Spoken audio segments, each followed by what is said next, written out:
Hello, Janesville. Thanks for tuning in to Park Place Views. I'm Maggie Hrdlicka, Management Information Specialist with the City of Janesville. If this is your first time tuning into this program, on a monthly basis, I sit down with people from the City of Janesville and we highlight the projects and programs going on in your city government. Last month, I sat down with Fire Chief Jim Jensen. We got to talk about the Central Fire Station Replacement Project, as well as the Janesville Fire Department's operations. If you're interested in viewing that program, you can find it on the city's website under the Publications and Videos page. You can also go to JATV's YouTube page and find it there. But today, we're going to learn all about the Property Assessment Project. I'm here today with City Assessor Richard Haviza. Richard was hired by the City of Janesville about 32 years ago as a planning tech. Over the next 20 years or so, he moved up the ranks of the planning division, and in 2001, he moved over to the city assessor's office, and in 2008, he became the city assessor himself. And here we are today in 2014. So welcome to the program, Richard. Thank you for being here. Thanks for asking me to participate, Maggie. No problem. So the assessment process is one that really affects every resident in Janesville. So we appreciate the opportunity to sit down and get to know that process a little bit better. But first, I would like you to tell us a little bit about yourself. I know you've been with the city for 32 years. What else can you tell us? Well, I grew up in Indiana, graduated from Purdue University, and got a job here with the City of Janesville, like you said, in city planning. Had a wonderful run of 20 years at being able to help guide growth within the city. Wonderful experience. A lot of development occurred in that 20 years, and then I received another wonderful opportunity, and that was a chance to at an entirely different career with the same organization, and I joined the assessor's office and have been at that now for 13 years, and it's been quite an experience as well. So in my spare time, when I have any, I enjoy a lot of time outside at various activities. So. Great. Well, welcome to the program. So just to kind of try to summarize what your department does, as the city's assessor's office, you guys establish the property values of all cities within Janesville for the purpose of administering the property tax. Is that correct? That's yes. We do one thing. I like to tell people we do one thing, and that is estimate the value of property for municipal purposes. The assessment process is a mandatory government function completed by all municipalities. And the goal is to provide the data necessary for a fair, proportionate distribution of the property tax. So each year we have the responsibility to estimate the value of just over 24,000 taxable parcels within the city limits of Janesville. 24,000. Wow. Mm-hmm. Okay, so you estimate the values for all properties for the property tax. But the property tax, it doesn't just come to the city of Janesville, is that correct? What other governmental entities does get a share of the property tax? The property tax is a composite from the principally the 4 local taxing jurisdictions. If you live in the city of Janesville, that would include A, the city of Janesville, B, the county of Rock, C, the Blackhawk Technical District, and then depending upon which school district you live in, either the Janesville School District or the Milton School District. Most of the city of Janesville is within the Janesville District. However, the properties north of Highway 14 are mostly located within the Milton School District.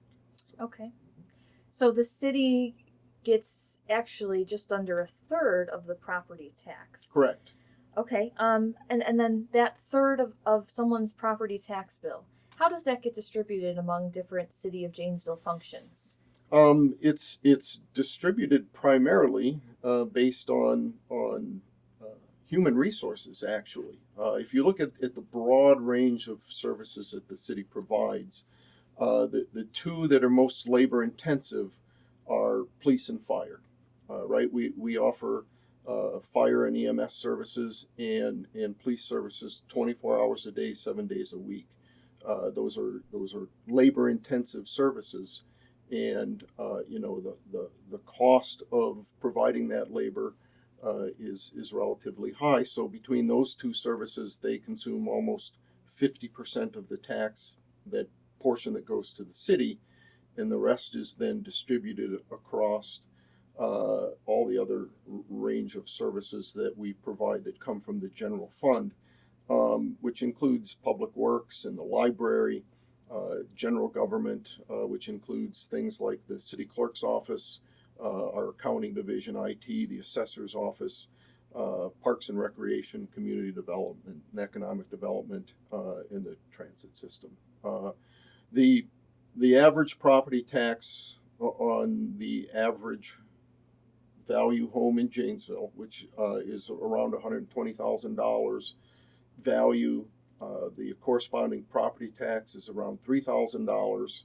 Of that, approximately $1,000 would go to the city, the other to the other jurisdictions, and then it's distributed by program after that. Okay, makes sense. So now we have an understanding of where the property tax goes, but now everybody's favorite topic, where does the property tax come from? So how do you determine what each individual taxpayers will pay towards that total property tax levy? The concept behind the property tax is a proportionate distribution based on the value of property. And the conceptually, the mathematical equations are pretty simple. All right.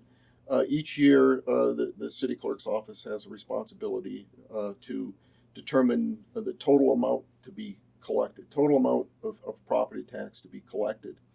We then divide the total to be collected by the total value of all property in the city. That gives us the tax rate. Okay. We then multiply the tax rate by each individual property assessment or estimate of value, and the result then is the proportion of the total property tax that property owner pays. So, mathematically, it's pretty simple. A divided by B equals C, the tax rate. C times D, your assessment, equals your property tax. It's a proportionate distribution based on value, and I think that's one of the concepts that's hard to get your hands around. What does that mean? Mm-hmm. Okay. Do you have kind of a simpler way of explaining that proportional system? Yes. Okay. Yes. We have over 24,000 taxable properties in the city that range in value from a couple of $100 up to just over 30 million. All right, large, small, old, new. How do we kind of describe then this process? So what I like to do is I use two examples that are much smaller in scale. Okay, I'll call the first one Blackhawk Island and the second one Redtail Island. Okay, and so to kind of frame the picture here, we've got this island, Blackhawk Island, out off the Wisconsin shore in Lake Michigan, and it's part of the state of Wisconsin. So the property owners that live on Blackhawk Island need a way each day to get back and forth from the island to the mainland, and so they decide collectively that instead of us all buying our own boats and going back and forth, why don't we contract with a service provider to run a ferry for us? So 2-4 times a day, we have a way to get back and forth to the mainland. And so they decide that they'll do that, and they'll pay for that through a property tax. So in our Blackhawk Island example, all the properties are the same. Okay, the island was developed at the same time by one person, subdivided it into 10 equal-sized lots, built identical houses on them, okay? And so in the marketplace, we would expect those properties to all have the same relative market value, all right? So the residents of Blackhawk get a quote for the ferry service, and the ferry provider says, you know, we can do it for $10,000 a year. And so the residents hire an appraiser to say, what's the value of each property? And the appraiser, using accepted methods, arrives at estimates of value of $100,000 for each of the 10 lots on the island, okay? So now we know that we need to collect $10,000 to run the ferry, all right? We have 10 properties, each worth $100,000, so we have $1 million in total property value. So now we have two of the variables that we need to calculate the tax rate, all right? So we divide the amount of funds that need to be collected, $10,000, by the property value, 1 million, and we arrive at a tax rate of 1 cent. So now we can multiply that tax rate times the assessed value of each of the properties for the individual tax calculations. So 1 cent times $100,000 nets a property tax of $1,000. All right, 10 properties, $1,000 in tax each, $10,000. Okay, pretty simple math. A divided by B equals C. C times D equals E. We have to collect $10,000. We're collecting it from properties that are all of equal value, so they all pay the same amount in property tax. Equitable distribution of the property tax based on the value of property. Okay, that's a good, clean example because the numbers work real well. All right, for the illustration. Let's take now an example that might be more realistic, where everything isn't the same. Not all properties are the same. Some are larger, some are smaller. That's our Redtail Island example. Okay, so in this example, we have 9 properties. 3 that are relatively small in size, lot, and house. 4 that are quite large, both lot size and house. And then 2 that are medium sized, all right? So just, you know, logic would say that if we have a larger house on a larger lot, it's going to be worth more than a smaller house on a smaller lot, all right? So if we work through the illustration again, same concepts. They want a ferry service back and forth to the mainland. The ferry service provider will do that for $10,000 a year. We go through the process of estimating the value of each property or the assessment for each property. In this example, the small homes are each worth $100,000. The larger homes are worth twice as much, $200,000, and the medium-sized homes are in the middle and they're worth $150,000 each. So we sum up the total value of all the properties, and now we have $1.4 million in total value. Divide the tax to be collected, $10,000, by 1.4 million. It nets us a tax rate of just over 0.7 cents, okay, for each property. Then we multiply that times the assessed value, and we get the individual tax to be paid. And so what we see in this example is that the large homes that are worth twice as much value as the small homes pay twice as much in property tax. And the medium-sized homes that are in the middle, they pay roughly in between the small and the large homes. So once again, if we look at it on a percentage basis, okay, in our first example, each property owner paid 10% of the total, 10 properties of equal value, okay. In this example, the small properties are paying 7%. The larger properties are paying twice as much, 14%, because they're worth twice as much.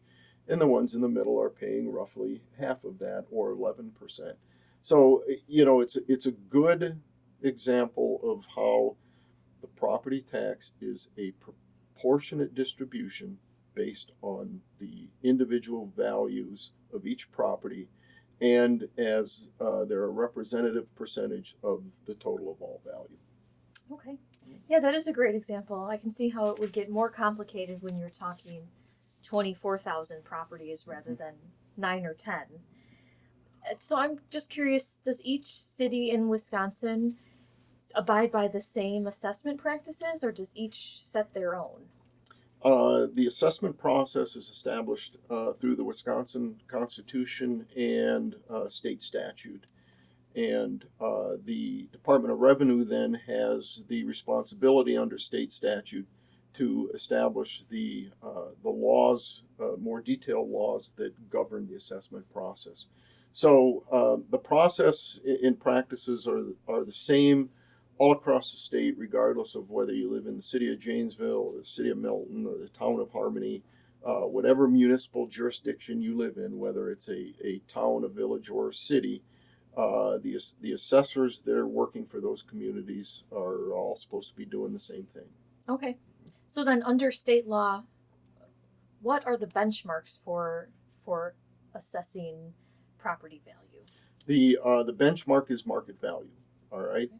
Market value is established through negotiated sales. What a property buyer is willing to pay a property seller. Okay. So sales, that's indicates value for you.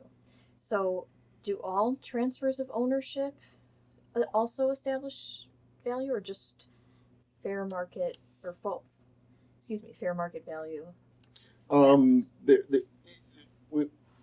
We'll frame it in the context that at some point in time, all property transfers. Okay. My wife and I have lived in the same house now for 26 years. We bought it way back in 1988, and someday we'll sell it. All right. So we start with the concept of a property transfer, and that's a change in ownership. All right. So each year in Janesville, in current market conditions, 2,000 to 3,000 properties transfer ownership. Okay. Not all of those transfers, however, are sales. Okay,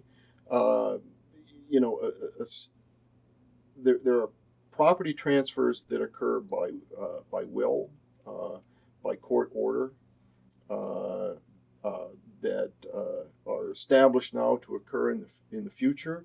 So not all transfers are sale, and so part of the task that we have to perform each year is we monitor property transfers for the purpose of determining which of those might be a sale, and then if it is a sale, which of those sales are arm's length sale, because under the law it's arm's length sales that are indicators of true market value. So in order for a sale to be arm's length, it has to meet a certain set of criteria. And generally that is, first of all, you must have a knowledgeable seller. You must have a knowledgeable buyer. Okay. The property must be exposed in the marketplace for competitive bidding. In other words, it's got to be listed and advertised for sale. All right. The sale needs to be completed via cash or conventional financing, and neither party then can be compelled to act. Okay, if those criteria aren't present in a sale, then it's not an arm's length sale. And the reason that we need to define arm's length sales is because real estate is one of the last commodities that we exchange via negotiated sale price. Okay, and so in order for us to determine, was that negotiation a fair negotiation, and is that price truly representative of market value, you need to have those conditions present in a sale. So, kind of to recap that, each year thousands of parcels transfer ownership. All right. One of our jobs is to determine which of those transfers might be a sale, because not all of them are sales, and of those sales, which meet the definition of arm's length. So, Okay. So arm's length sales, so that's how one way that you can establish assessments. And I know that you guys collect a lot of other property data as well that helps you determine value estimates. What types of property data do you collect? we collect attributes, pieces of data that pertain to both the physical and market characteristics of property. So, we start with the land. How big is the lot? Width, depth. Is it a regular lot or is it on a green belt? Is it wooded? Is it not wooded? What neighborhood is it in? Because as we all hear about real estate, location is a factor, and so we look at the city to identify market areas called neighborhoods, and so that's one of then the pieces of data that we note for each property is what neighborhood are you in, and then we look for other conditions that might be present on the lot. Is it in a floodplain? What's its zoning? Because zoning plays a big part in the value of property. And we look for traffic. Is it on a high traffic street? Is it on a low traffic street? Beyond the lot, then, we also look at the physical structures. What are they? How many are they?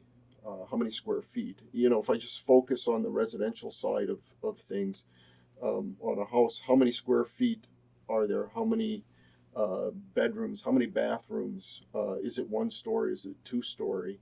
What year was it built in? Is there any year of major remodeling? What's the condition? What is the framing type, the siding type? Does it have a basement? Is there basement finish? In general, we collect between 40 and 50 different data points for each piece of property, along then with the market considerations, which really link back into the neighborhood where it's located. And then on the commercial side of things, we look at what's the land use, what's the property type, because that has considerations for the income approach to valuation. So we spend each year we spend roughly 50% or more of our time just managing that property database. We have six staff members in our office, in usually July through mid-February. We're out in the field maintaining our property database because it's so critical to then the valuation aspect of our work. And the reason that we spend a lot of time on data collection is because real estate is very dynamic, not only from a market standpoint, but also from the standpoint of as property owners, many of us like to tinker with our homes, and we like to remodel, and we like to improve. And some of those activities can impact the value. Typically, we as homeowners may make improvements to our properties, and we do that for two reasons. One is for quality of life. Okay, honey, let's remodel the kitchen because don't have enough cabinet space.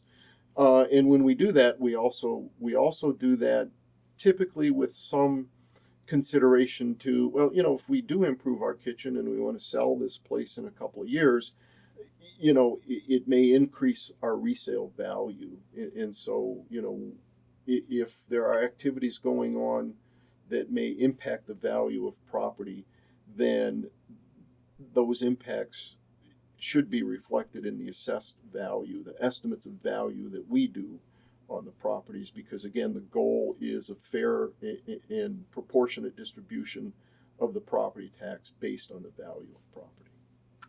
Okay, so you mentioned 40 to 50 attributes per property. Mm-hmm. So I'm trying to do the math, 24,000 properties and losing track of the zeros. That's a pretty robust database to maintain. So yes, it is. Yeah. Yes, it is. Yeah. And our database is, we use it, obviously. Other divisions and departments within the city use it.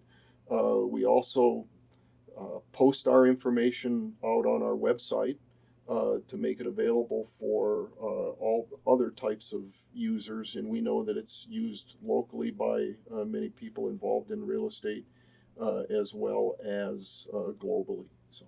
Okay, great. And I understand that your office recently established the 2014 values for Janesville properties. So some of those are going to change in 2015.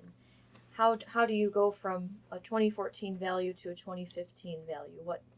What tells you guys that something needs to be changed? Sure. The assessment process, again, must be completed annually.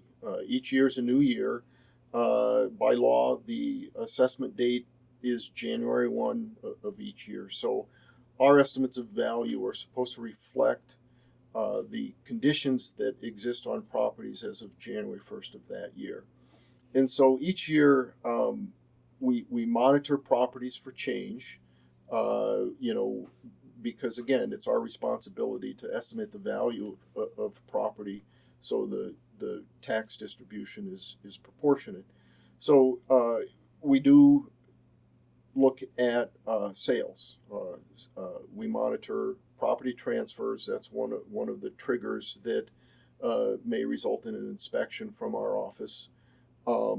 Building permits, certain types of building permits, not all types of building permits, but building permits that might result in structural changes, both additions or subtractions, that might result in a higher or lower estimate of value for property. So lots of times people think that assessments only go up. That's not the case. A perfect example of that is, we have a house fire and the house is burned to the point that it can't be reused, and so it's demolished and removed. And if that condition is still there as of January 1 the next year, then you're going to have a 2014 assessment that was based on a lot and a house, and your 2015 assessment should only reflect the value of the lot because the house is no longer there. So we monitor building permits for change. We review assessments if property owners ask us to. We have a process for doing that. We do ask for a request in writing, and we have a form that we use. So we look at building permit activities on existing homes, and obviously then we have to monitor for new construction, because it's at the point that we have new construction that we're adding many of those property attribute data points to our database. So in any given year, we, through our monitoring process, we end up trying to visit between 2,000 and 3,000 of the city's 24,000 plus accessible properties. And our typical residential inspection, we schedule them on 30-minute increments. And so when we have an appraiser in the field, typically they may be doing up to 15 inspections in a day, and that's moving along a pretty good day. But when you try to think of packing in 3,000 inspections, over a 6 month period, it takes a lot of effort to squeeze them all in. So. With 6 employees too, that's a pretty small office. So when an individual's property value changes for one of those reasons that we discussed, how does your office go about notifying the property owner of the change in assessment? Again, what we do is well established by law, and the law says that anytime we change an assessment from one year to the next, we have to send that property owner a notice of assessment change. And it's typically a one piece of paper, front and back, and the main information will tell the property owner, this was your assessment last year, this is the proposed assessment for this year, this is the dollar amount of change, and then we usually have brief descriptions of the catalysts or the triggers for those changes. Okay. For example, it might say garage or shed, That usually means that someone added or removed a garage or a shed. It might say house demolished. It might say new construction in the event that someone is building a new home or business. So, we'll have a 2 or 3 word phrase for each reason that might have been a contributing factor for the change in that assessment. Then the other information on the notice of assessment change has to do with appeal opportunities for property owners. We're the only division of the city that I'm aware of that by law each year get to send our customers an invitation to check our work, and that is what the notice of assessment change is. It alerts a property owner to a change in their assessment, provides them with the opportunity to review that and determine whether or not they believe that that's based on market conditions. That's a fair estimate of the value of their property. And then if they don't believe that to be the case, then it also notifies them of opportunities to engage in the process and ensure that their property assessment is fair and equitable. And so the first opportunity usually to do that is referred to as open book. And that's where property owners can come in and meet with assessment staff, and we'll review the assessment with them. We'll provide them information on how we calculate it. I mean, we'll show you the math and all of our data, and hopefully resolve any questions that you have. If at the end of that process a property owner is still not satisfied that their assessment might be fair and equitable, they can then take a more formal appeal step, and that is to appear before the Board of Review. The Board of Review is a committee of citizens appointed by the City Council.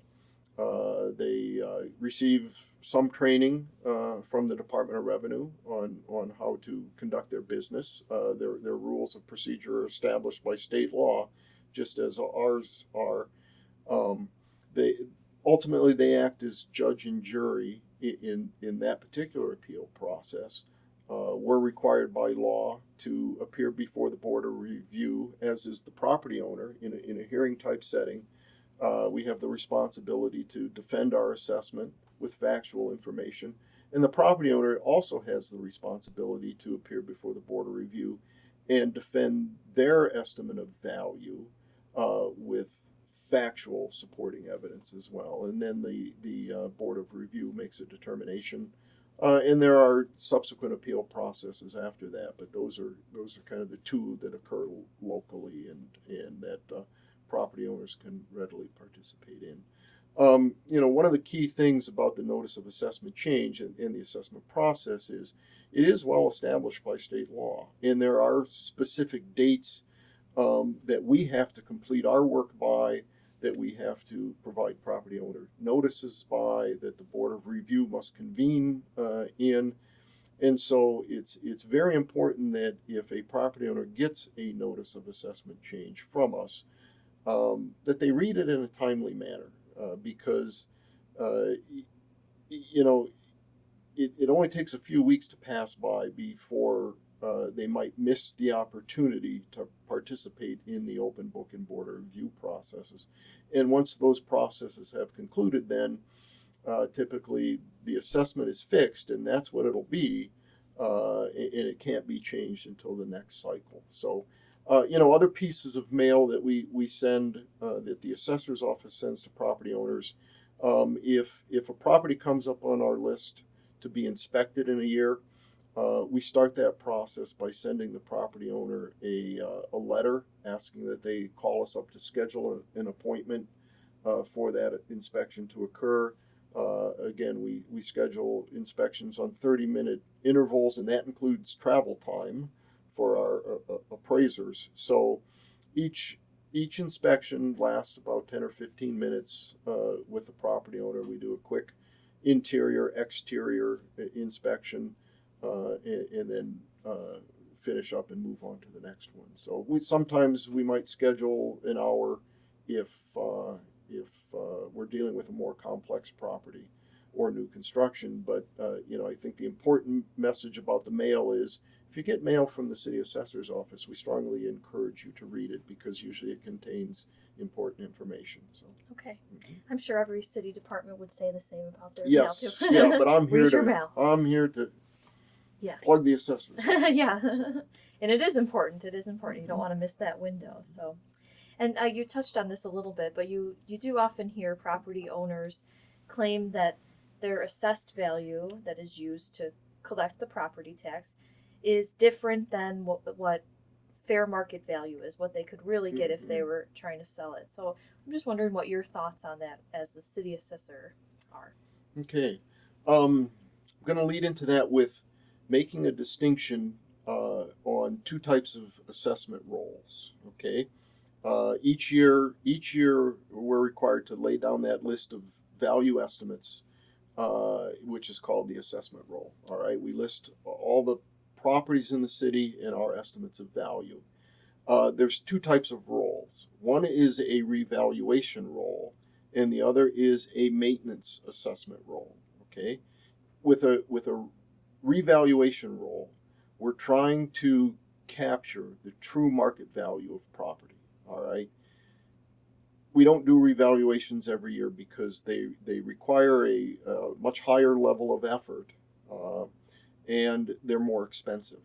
For example, in a maintenance year, we talked about notices of assessment change. In a maintenance year, we might send out 4,000 to 5,000 notices of assessment change.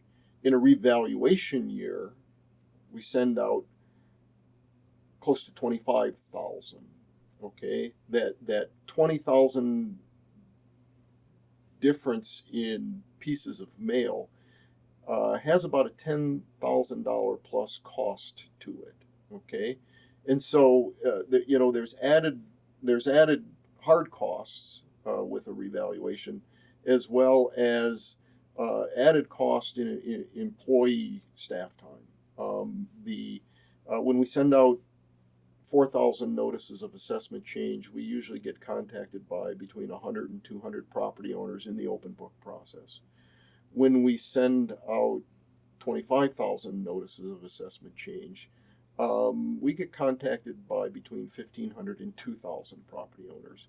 And so just the human resources to meet with 2,000 property owners, you might imagine, takes a lot longer. And so we do run into some added staff costs, usually in the form of overtime, to be able to pack that process into a year. So we only periodically do revaluations. And again, when we do a revaluation, we're trying to hit that market value benchmark.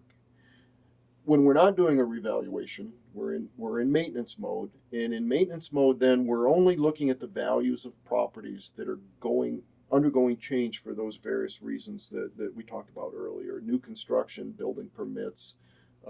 Property owner might ask us to, in fire, flood, those sorts of things. Okay. So when we're in maintenance mode, then we're not adjusting all property values to changing market conditions. All right. So the last revaluation we did was in 2011. We're currently working on the 2015 assessment roll. That means we last tried to hit that market value threshold 4 years ago. All right.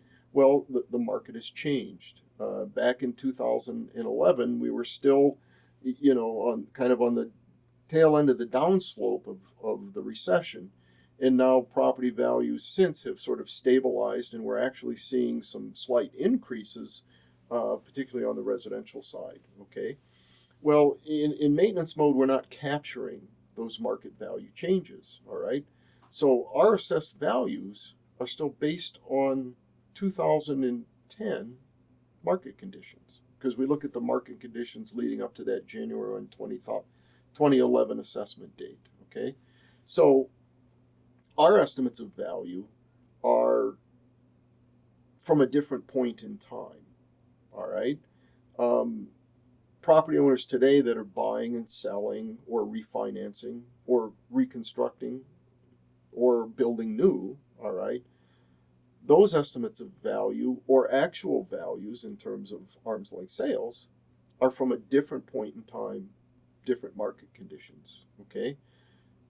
So there are going to be differences in estimates of value simply based on different points in time. And that's why oftentimes property owners are looking at today's conditions, okay, and may not be aware of, well, wait a minute, that property assessment is from 4 years ago, all right? Does that mean we don't have a proportionate distribution of the tax based on those values? No, because it's still a proportionate distribution based on value. It's just a proportionate distribution based on the values from the last time that we did a revaluation. So, you know, another thing that I'd like to add is that there are many, many, many people in various professions that estimate the value of property using similar principles and practices that we do, okay? And you know, that list includes buyers and sellers, okay, because they're part of the process of establishing market value. Realtors, you know, when a buyer contacts, or I'm sorry, a seller contacts a realtor to list their property for sale, you know, frequently they're saying to the realtor, you know, like my wife and I, we've lived here for 26 years. I don't know what this place is worth. You know, tell us what you think we should list it for sale for. So that realtor is arriving at an estimate of value for the purposes of selling that property, and that's called the list price, right? Other people that estimate value of property are private appraisers. You know, the buyer comes along, looks at that list price, makes an offer with the seller, they negotiate back and forth and arrive at an agreed on sale price. The buyer then goes to their financial institutions and said, "Hey, I'd like a loan to purchase this property." And one of the first things the lender says is, "Well, we'll need an appraisal. All right, we need this estimate of value because we're going to use that as the basis for what we're going to loan you." Okay, so now we've got another party that's making an estimate of value. Insurance companies, you know, that lender is also going to say to you as a buyer, "Yeah, we'll loan you the money, but you need to insure the property." All right, because it's the collateral for our loan, and if the house burns down, we need to rebuild that. Okay, so what would it cost to do that? Well, the insurance companies rely on estimates of value using one of the same approaches that we use, the cost approach, okay, to estimate the value of property. And then we also have business owners and investors that rely upon and make opinions of value. So in this the process of real estate, there are many parties that make estimates of value. Essentially, we're all using the same sort of internationally accepted principles and practices to do that. And it's just then the differences in why our assessment might be different than a sale price today. It's that 4 years between 2011 and 2000 and now creeping towards 15. So. Okay. Mm-hmm. So I know you mentioned earlier, and I just want to make sure our viewers know, you mentioned that they can access property data on the city's website. And so a property owner can go get data about their property and really any other property in Janesville, if I'm understanding correctly. So where on the website can they do that? It's in the property search function, which is one of our eGov solutions. You can find it from the menu on the left hand side of the home page, and again our website www.ci.janesville.wi.us. Great. Okay. And if once they're there, we get phone calls sometimes from people that are not quite finding what they're looking for. And one of the items that I would like to point out is once you do successfully search a parcel, you're going to arrive at a page that's going to have a photograph of the building that's on that property. And under the photograph is a link that says property record card, blue underlined link. You want to click on that link, and it's going to open a report then that lists all the property attributes that we talked about earlier. And the important thing to note is it's usually a 3-page report. So it'll open up, and you need to make sure that you look in the upper left-hand corner so that you can page through the various pages of the report, because on the front is typically just the lot data and a photograph and some notes, and to find the actual building data you need to get to the 3rd page. Okay, Richard, well, I think we're just about out of time here, but if I could end with just some rapid fire questions. These are for fun, but you have to answer them quickly. Okay, you ready? Ready.